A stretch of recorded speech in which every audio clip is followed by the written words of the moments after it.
focus, focus, focus, focus. Just stay focused, just stay focused. Been waiting to get in this game, could barely keep up with the reasons. Been focused on eating and keeping my family together. You know, some I no longer reason, still holding no grieving. And striving to get to a place where they see that we overachieving. Holding no secrets, giving to all of my peeps in the gutter who struggle for decent. You know, on this episode of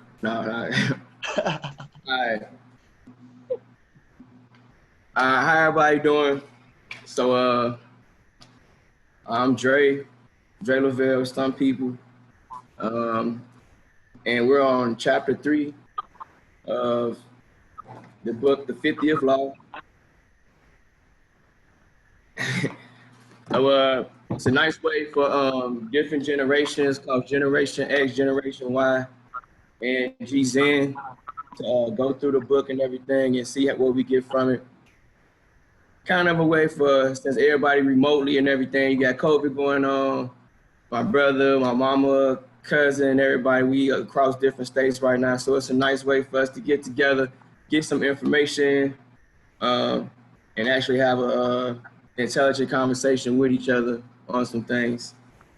So this week, we on chapter 3, which is called Turn Shit into Sugar. I don't know if everybody want to introduce themselves or we just go dive in, or how y'all want to do it. I mean, we can already go ahead and dive in. I know what I did is the first page, that first blog that was there. I put a note on here. Where is the lesson in this situation? Did you all read the first piece of the first paragraph? Oh yeah, in the beginning, Yeah. every negative situation. Are you talking about like in all actuality, like when I thought about this entire chapter, it was more of like notating key points because all of it shows examples on how you turn negatives into positives, and basically how people's minds are. Like basically human nature, people are naturally going to follow the status quo, run away from difficult situations, wait for things to get better instead of making it better. So this was an interesting chapter.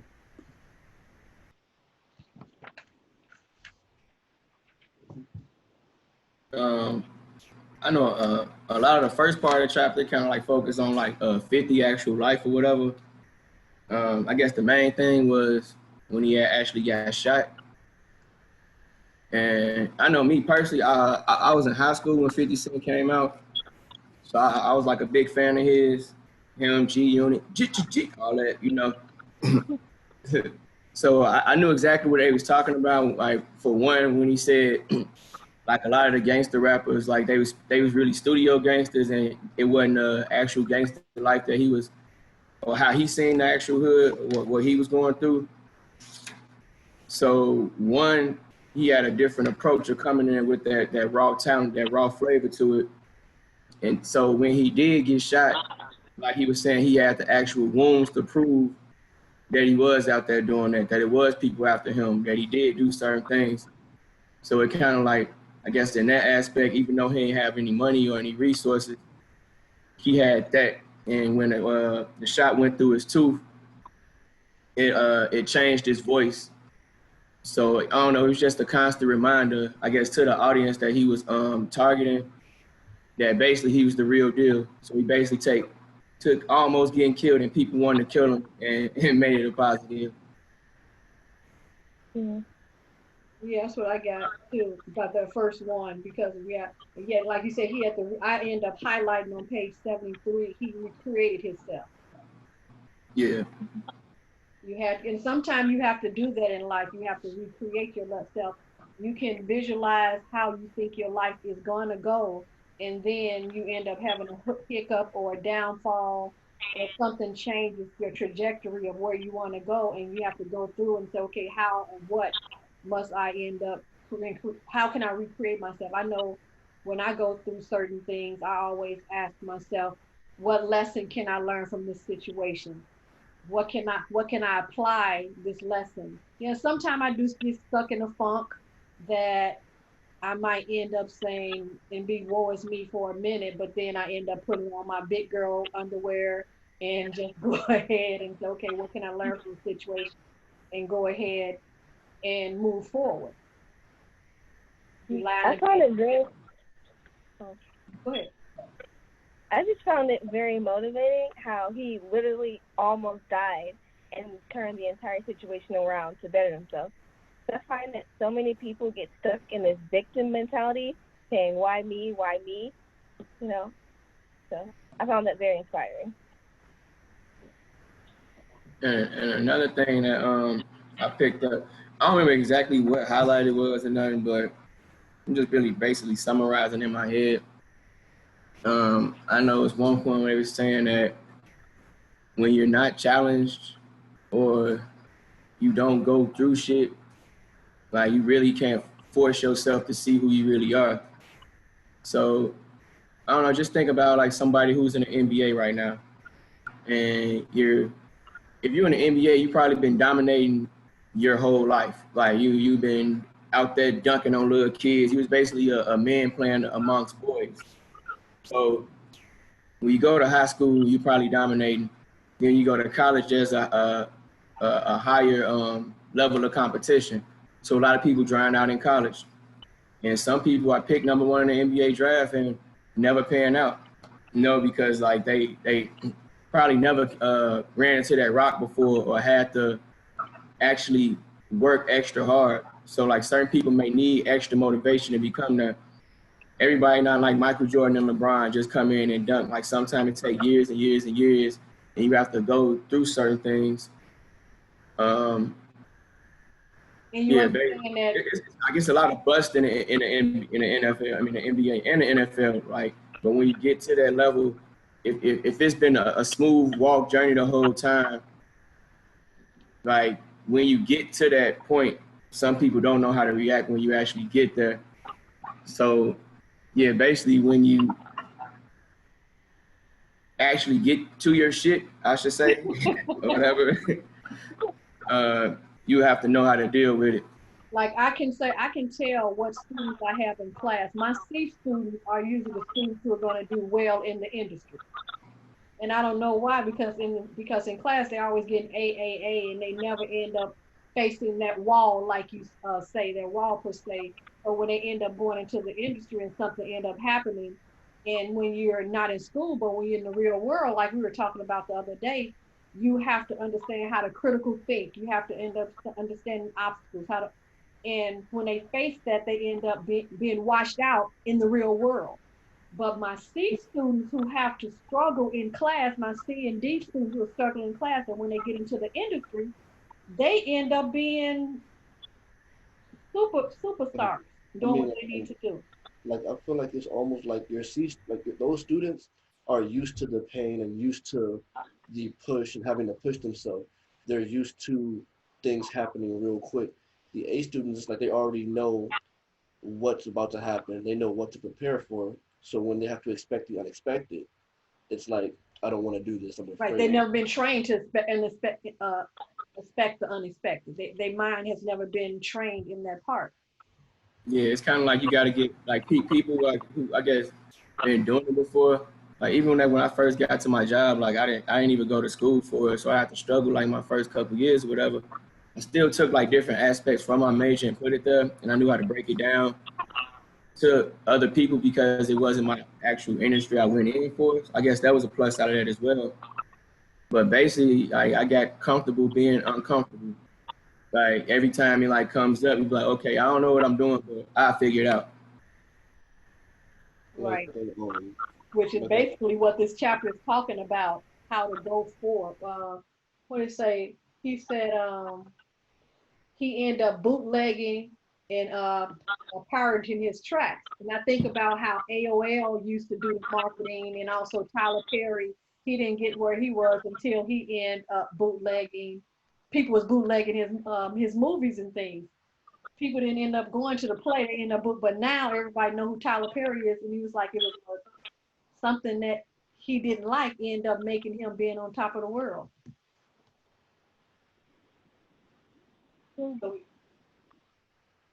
what what do you say? The fearless approach. Every negative is a positive. The bad thing that happened to me, I somehow made them good. That means you can't do anything to hurt me. 50 cents. So if you go through things, if you have came up, and I mean, also even the military helped me out when I end up facing certain obstacles that I was afraid of, and then I end up overcoming those obstacles. So when I end up going through certain things in life, I'm like, well, shoot, I did the slide for life. I done did the death crawl. Yeah. I done did certain things. I done had bullets going across my head, going low crawling through the mud, Right. and things like that. I'm like, they like, don't stand up. You stand up because guess what? It's real bullets. You're gonna get shot. So I This done is not a test. not a test, too, gas Real thing. chambers. So a lot of the stuff that I went through in the military, it prepared me. That's why I really believe everybody should go to boot camp in the United States, because a lot of things it prepares you for the difficulties if you're not going to go through it. And I think it would humble a lot of people too. Mm-hmm. It'll humble people. It's like I feel like this quote's like really powerful, like only because people normally don't understand that, like how you put right here, events in life are not negative or positive, they are completely neutral. The universe does not care about your fate. For life, there must be dark. And I tell people this: if there is light, dark has to be there. There can't be one without the other. People will always find negative and positive situations because it's just something didn't work out for them. But if it's a negative And situation, vice versa too. like, well, yeah, like vice versa. Like some people will find the positive into it, but like the common person is gonna be like, oh, it's negative, okay. Other They're than not me, going to have that victim mentality, like like how Glenetta said, they're not going to have that victim mentality. You're going to say, okay, what can I learn from this situation? But then some people get mad when they find people who are always happy.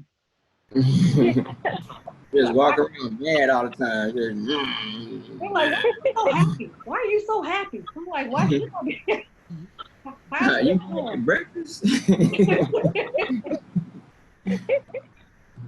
So yeah, we end up doing that. What it say? It said instead of becoming discouraged and depressed by any kind of downturn, you must see it as a wake-up call, a challenge that will transform into opportunity for power. So you looking at certain things. Yes, it's a war. It's me. Like even now with COVID, like we were talking about, this is the time people should be recreating themselves. If you can be at home, find time to find a way to recreate yourself and move forward and things like that. It's so many things that's going on. So Like this, what we doing right now? right, right. What do you say? The hustler thinks I must make the most of what I have, even the bad stuff, because things are not gonna get better on their own. So we're not gonna wait.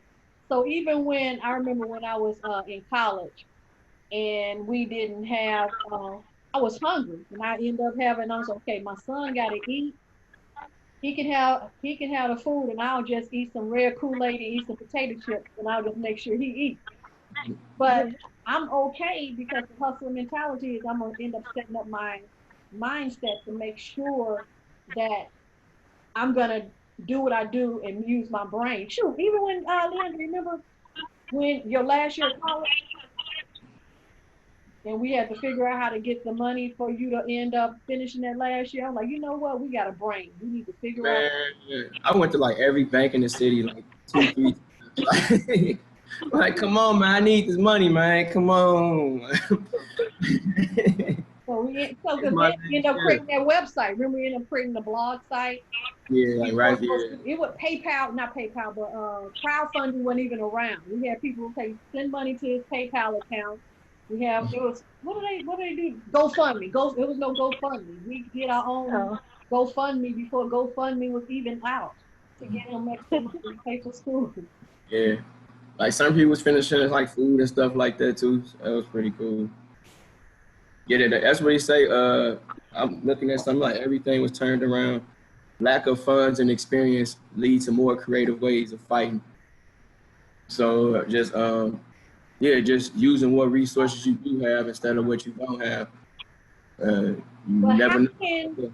how can we stop being complacent? How can we always keep being that way? Because a lot of times when, like he was saying in the book, I don't know where, But when we get comfortable, we forget about that finding opportunities all the time. How can we always be at that point all the time? Or do we need to go through valleys and mountains, valleys and mountains?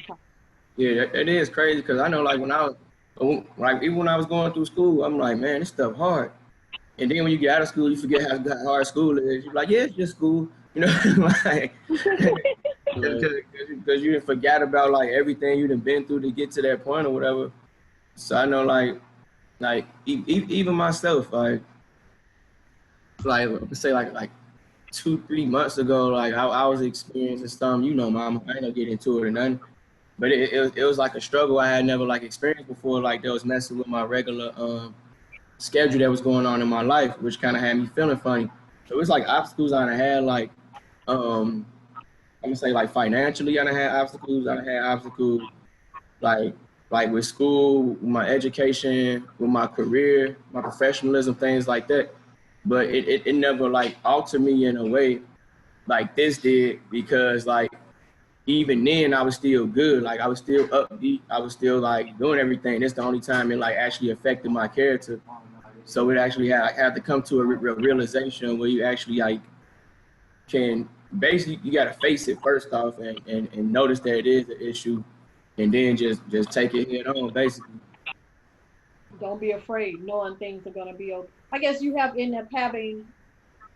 I always say, you know what? My brain, I know things are gonna be okay. But I know I need to take action as well to make sure things are okay as well. But it's also is why it's good you should have a coach or a close friend who's not afraid to say, kick you in the butt and say, get your butt up. You need to do this, do that. That gives you the tough love, a mentor. Right. That person is going to not a, yeah, because I was like, what are you doing? Get up. Did you do this? You can't have a yes man all the time. Right. You can't. You can't have a yes man. You cannot have a yes man. Like I feel like That's why me and Johnny be arguing. You know what I'm saying? Like we care about each other. Like your question was like, what's like, how can you stop being complacent?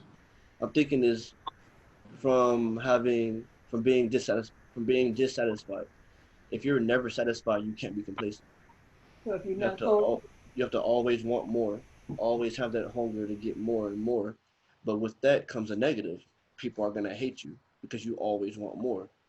They're gonna have envy, and then you have to empathize with them and be like, you know, I feel bad for you because you're so sad at what someone else is doing, but I'm gonna keep doing what I'm doing, and eventually you're gonna understand how to do it yourself. And you have to Yeah, that's just the thing. Like I think people think they take not being satisfied confused with not being grateful, which is two different things. Like you can be grateful and not satisfied at the same time. right. You know, like be thankful what you got, but still want to strive to do more. Like, I'm grateful I got a house at 26, but I want a house in a better neighborhood. Yeah. Right, right. Oh, I like where he's talking about power. Remember we were talking about power, say on page 81, he said, our minds possess powers we have not even began to tap into. So basically what we can visualize in our mind, we can also create their reality as well. I mean, of course we're not gonna fly like birds, but third but Hey, we might. like you might, huh? I was gonna You say might like, take that feel from that movie, right? yeah, like I was gonna say like, where's the limit? Like if there's no limit, like I think it was the mind is a galaxy. There's no limit. Right. So you just might. Like I've been seeing monks set fires with their hands and papers. I mean, even people didn't think that. Like I said, I remember when I was in high school. I think I said it before on a previous session. When I was telling my teacher, I said, this is back in 1983. I was telling my teacher, eventually we're gonna be able to read and swipe our screens to the left and on the monitors and things like that. And the teacher's like, no, that would never happen.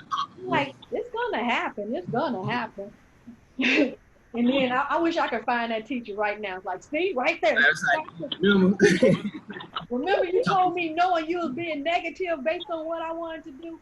And that's why I understand the creativity of a child or a childlike mind that brings up a lot of different innovations that can happen, and also different alternative ways of getting certain things done.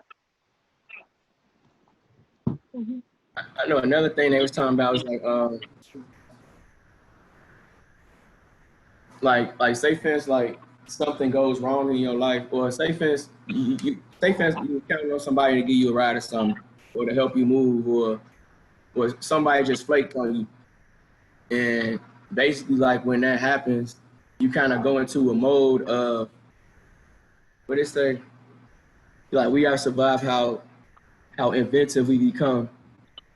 It at such moments that we get a glimpse of the potential mental power within us that generate lies untapped. If only we could have such spirit and attitude in everyday life. Right, that's what I was right. So I was thinking like say for instance, like when you wake up in the morning. Say if you wake up in the morning, you all groggy, you getting sleep time and all this stuff, yada yada yada, and you do your regular stuff, you groggy and all that. But if you wake up late, yeah, you popping up like, let me go and get why you don't wake up like that every day? You know, like why you move like that all the time? Kind of move. Why? Oh, you look at page 82. I don't know why I say. Why can't we? Okay, I did say that. Why can't we have that all the time? Okay, I'm going ahead.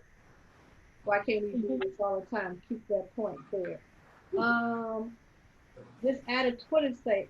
You all see page 82 where it said many of us have had the following experience. We find ourselves in an urgent, that's what he was just talking about, in an urgent, difficult situation. Perhaps we have to get something done in an impossible short time or manner. That's what Leandro was saying. Then it says, in the situation, the necessity crowds in on us. So why can't we do it all the time? Why can't we stay there? So do we need to have yeah. I mean, like I feel there needs to still be a balance in it. Like you can't just be in one state of mind, well, one motion all the time. But then you can still be, what's the word? You can still do everything with a purpose without being in that certain state of mind. Okay. Do everything a certain way. Like basically, like why do you need New Year's for a resolution? Right, yeah, why? Yeah, do it in I guess certain people just need certain things. Like, oh, I'm finna get summertime fine. Hey man, you supposed to be always getting summertime fine. You know, like you're already getting up. Like I've been telling people, I'm like I've been working out last year for next year. I'm not gonna lie, but if I am finna take a vacation or something, I do put a little bit more, you know, right? But how he said Napoleon Bonaparte, he had said that's the way he thinks all the time. He was like that. He always was finding an opportunity in every situation. He would always look for the smallest thing that his enemy or the people around him, just looking for them to make a mistake, to find that different type of opportunity. It's on page 83. And his power was he would always find, that was his power. He knew how to look at he was the master of turning his worst moments in some type of positive manner. He knew how to do that. So that was his part. That's how he stayed in there. But I'm like, I guess you need to have some type of training for that, like he did with the Joe Louis and what's his name, Joe Louis, and the other boxer Jack Johnson. Joe Louis. Yeah. With his attitude. Right. That Jack Johnson could have been the Joe Louis, but he had an attitude. He didn't know how to turn. But they was saying all that racist stuff, and he just channeled it off. So then it became his intimidation. Right. It's like like when Tyson look at you, he don't be talking all that crazy stuff. He just give you this look like this. So all that stuff he's saying, like he just, you know what I mean? So that by the time they get in the ring with him, they already know they lost. Like you done said all this stuff to me. You done told me I can't. Yeah, all that stuff. You talking all that stuff with Tyson. Like Tyson don't talk that stuff. But until you got older, when you got a little, y'all know what I'm talking about. But sometimes you end up seeing people always telling you can't. You're gonna figure out, okay, I'm gonna find out how I can do it, because somebody's always negative about who you are because of who you are. I could never. So that's your motivation, because people telling you can't do it. Just like when I wanted to join the Marine Corps, and I was just this tiny 4'11", not even 100 pounds. Oh, you can't do it. You can't do it. I mean, I did it. I broke my hips in the process, but I still did it. But you did it. But you did it, right? I understand. Because then, was you on a weight gain program? I know when I was Yes, you the had to double do rack. twice, right? Mhm. So I was a size 0, 0. I never knew that size existed. A size 0. Yes. Yeah. It's like an XXX extra small. Yeah, it was. It was extra small, size 0, 0. And how much was a 70-pound rucksack that you had to carry on your back? You probably didn't weigh Oh no my, more, so heavy. but you were still doing it. Mhm. So is there a way that people to be turning obstacles into opportunities? If you don't know you can't do it, sometimes is it you didn't know you couldn't do it? Jody, I'm gonna whoop you.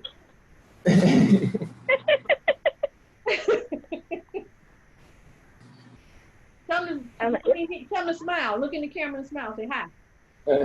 Say what's up, man. Say what's up to the people. Say what's up to the people.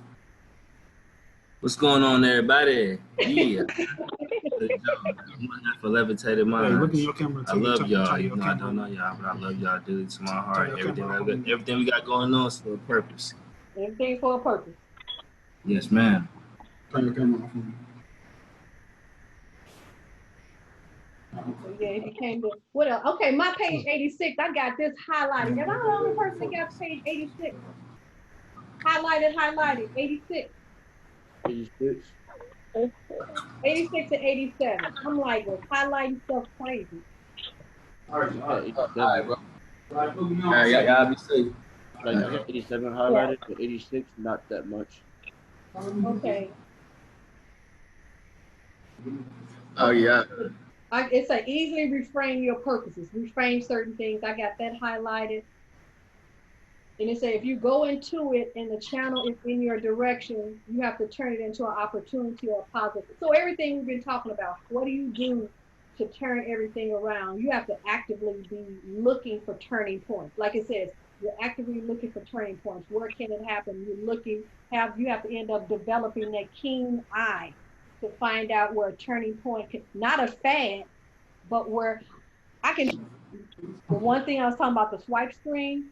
Also, I remember working for a company, and I told a particular company, you need to jump on Facebook. I said, start using Facebook as a marketing entity because it's going to be something well. It was like, oh no, it's a fad. I'm like, no, Facebook this is the third iteration of Facebook coming out. You should be the person. This company needs to be the person to start. Be the first mover for Facebook. No. I'm like, okay. Nobody has belief until it's too late. And then once it's too late, people always will be like, oh, well, no one told me about that. Yes, they did. You just didn't want to listen. Like right now, like TikTok is really taking over against Facebook for the field of marketing because they allow the business side. But people are going to still have their opinions until it gets too big to where they're not going to fully benefit the same way they would have benefited. Right, you get it when it's on the ground level. Yes, it may be a risk, but still actively look for those different turning points that's happening. You turning certain things as people tell you, no, it cannot happen, but okay, I'm gonna make it happen. Like when Dallas supposed to be with Google. Right. I'm gonna tell Dallas to live. I'm like, he's so like there's good things out of risk. Like invest in Google, man. What the hell is Google? And it's like when there's risk, like there's a lot of good things. Like success comes from risk. Right. Like you have to make risk. You have to gamble. If you're not doing that, how far do you want to go? Do you want to just stay safe and not really achieve your goals? Do you think the older person they take more calculated risk than versus risk? I feel like it's very calculated risk. It's to the point to where it's like it's with every generation. Like you know what you're used to. You're comfortable where you're used to. You don't feel like you want to leave your comfort zone unless it was really for a reason. You're going to take less risk because you start thinking at a statistic standpoint. You're like, all right, if I do this, it's a 32% chance that it'll be good. And in someone's head, 32 may be a low number. In my head, 32 is an extremely high number. If there's a 1% chance that whatever you're doing can be positive for you, then you should do it. So you think it changed with the Gen because you're a Gen Zer. So the Gen Zers, you're Gen, you're a millennial or you're Gen Z. I'm a millennial, 94. So it took two millennials, Gen Z, and a Gen X. So I guess I'm getting to the end of. I wish we had a baby boomer on here reading this. So Back in my day. We didn't have keyboards. But but it's like when you look at the book and about how like saying light and dark. I don't know if you know who Charlie D'Amico is. 17-year-old person on TikTok making millions. At the same time, all that positivity she had someone that jumped her because of just not liking her. because she did something that they was afraid to do. Mm-hmm. She was an influencer. So being an influencer, people are jealous of that. People just mean. Yeah, you know the internet ain't got no chill. No chill. Page 88 at the bottom, it says, with energy and high morale, a human can overcome almost any obstacle and create opportunity out of nothing. What are your thoughts on that? Basically, like when you sometimes you gotta get pushed in the fire. I mean, like if like don't nobody want to jump in the fire. Like don't nobody like this COVID stuff. Like ain't nobody want this to happen, you know. Like but once it get here, you dealing with it how you deal with it. So I think this is under the move before you ready part. I'm always talking like somebody at work. They was like trying to wait till you ready. Like if you wait till you ready to buy a house, you never gonna be ready. Right. Like, so, Ducks like, never get in a row. That's why I never understood that. I'm gonna get my ducks in a row. I was like, but have you ever seen a duck? They never got in rows. I'm like, things be moving like. I'm getting my ducks in a row, but ducks don't get in a row. So what? You're never gonna get it done. I'm like, so you're procrastinating. That's what you're doing. It's almost like an amazing quote that I read was basically like the most unified thing on earth is air and water. Neither of those elements will ever line up perfectly. So it's like you think Blow bubbles.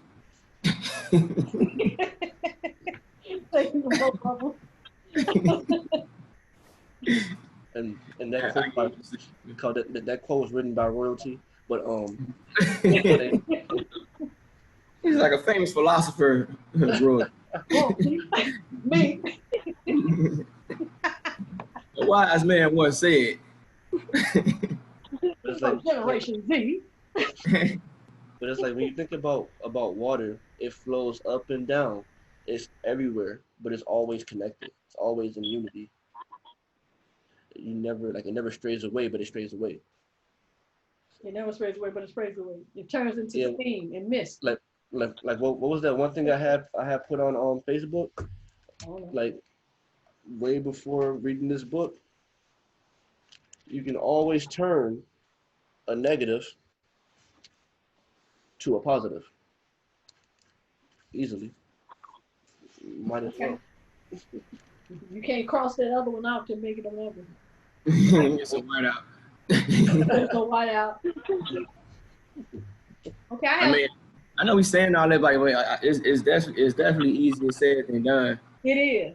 Like I said, I was going through a little something myself. Have to like look at it from a commerce perspective and see exactly why I was in a negative place. I mean, everybody gets in a negative place. But you gotta identify it though. Like if you never identify it, and then it's you end up probably just becoming that person like right all the time or even permanently. Yep, you gotta identify. Page 90. I have what you must do instead is to accept the fact that all events occur for a reason. And that is within our capacity to see this reason as positive. So I guess that's what you were saying. So basically is whatever happens, it's gonna be there. It depends on how we end up looking at it, how we're gonna use it. As it said, turning your shit into sugar. Hey, you watching this, don't think it's actual shit and sugar, all right? That's the name of the chapter. Throwing it out there. Just throwing it out there. Shit into sugar, opportunity. But that's the same thing saying turn lemon into lemonade. Lemonade, certain things like that. So doing that. I like the part where he was talking about being self-reliant, because people letting him down all the time, or whenever he got dropped by his record label, the people who were going to be there when he was famous, they dropped him once he didn't have any money or anything. You don't need those kind of people in your life. Nope. Yeah. But now that I have a kid now, I'm the same way. I'm like, no matter what happens, I'm going to provide for her. You know, I have a husband and I have a support system, but at the end of the day, the responsibility falls on me, and I'm going to make sure she's good. Yeah, and that's kind of like another shit to sugar too. Like, if you hit rock bottom and you see who's not there for you, that means they was never there for you from the beginning. Right. So I'm pretty sure, but once he got back on, he knew who was rocking for him and who wasn't. Yep. And that's good to hit rock. I mean, even say I would want to hit it, but it's good for it to happen. So you end up finding out who's really there in your corner, who's going to be there for you. Are they just around for you? Fair weather friends. What does it call it? Fair weather. Only there for a season. Or when the weather is fair, but when you end up digging in the trenches and trying to figure things out, are they who's really going to be there? Yeah. All righty, we're done with chapter 3, you all. So, anything else on chapter 3 before we end it up? Make sure to put enough sugar in your Kool-Aid. Make sure you have enough sugar in your Kool-Aid. If it's not, it's not going to taste good. Now you do this with the bag. 1, 2, 3. That's how you do it. Cause you look at it, you go, that look right. Stir it up, gotta taste it. I ain't saying. Just hold it upside down till it get real thick.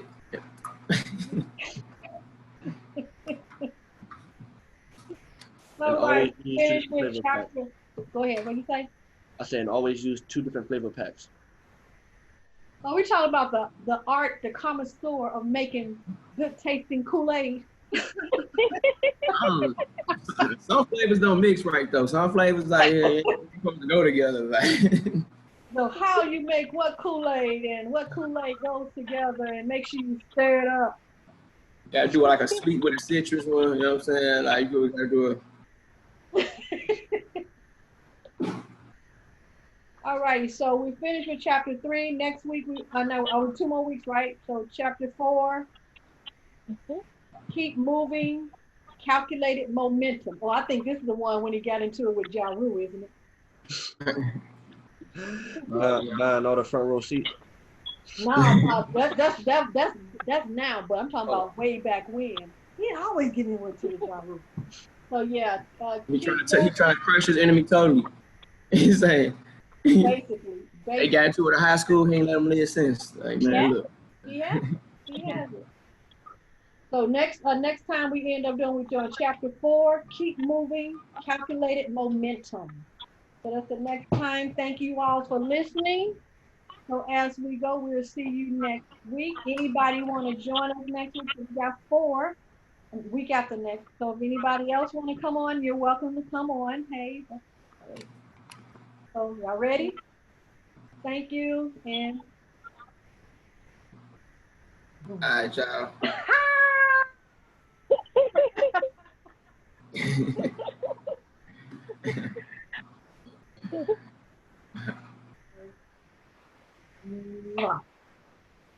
Mwah. Waiting to get in this game, could barely keep up with the reasons. Been focused on eating and keeping my family together. You know,